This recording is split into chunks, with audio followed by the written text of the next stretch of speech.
Tonight on the Outside Edge, it is the latest thing in kayaking adventures, bioluminescence.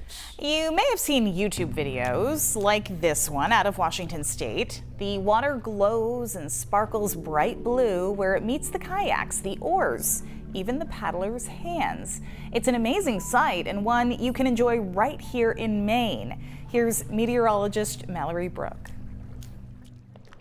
We are in the tiny coastal town of Castine, and this is our first adventure that we'll be doing completely in the dark because it's the only way we can do it.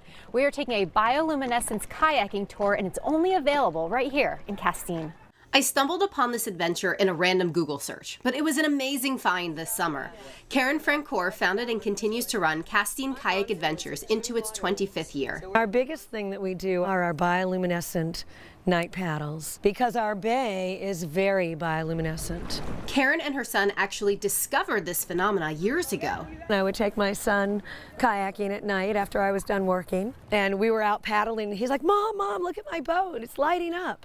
And I never even knew about bioluminescence. And it was so cool. And then in 4th grade, he wrote a report on it. And so just he and I shared it for a while.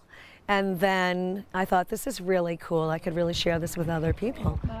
All right, so are you ready to get nerdy? Karen explains what bioluminescence is on the tour. The one in multi-celled little creatures, and they're taking in sunlight during the day, and they're producing photosynthesis, and then they create 2 chemicals in their bodies called luciferin and luciferase, and when that mixes with oxygen, it creates light.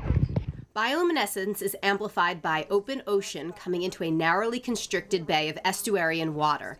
Being along the Bagaduce, one of the coldest, deepest estuaries in Maine, and at the mouth of the Penobscot River, helps create the magic. And all that water floods in and out twice a day, every day. So it's creating this very oxygenated area that allows the bioluminescence to concentrate and multiply. And we also have mussels and clams and oysters, which are filter feeders that create an anaerobic activity and waste that creates nitrates in the water that is nutrients for the bioluminescence. So we just kind of have everything perfect here in Castine.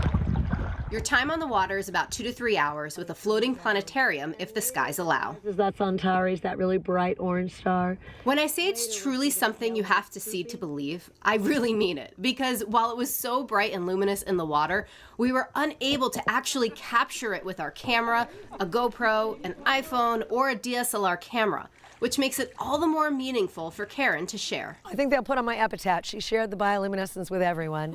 I mean, it's really amazing. So many people have never seen the stars like this. They've never been on the water at night, so that's kind of a new, scary thing.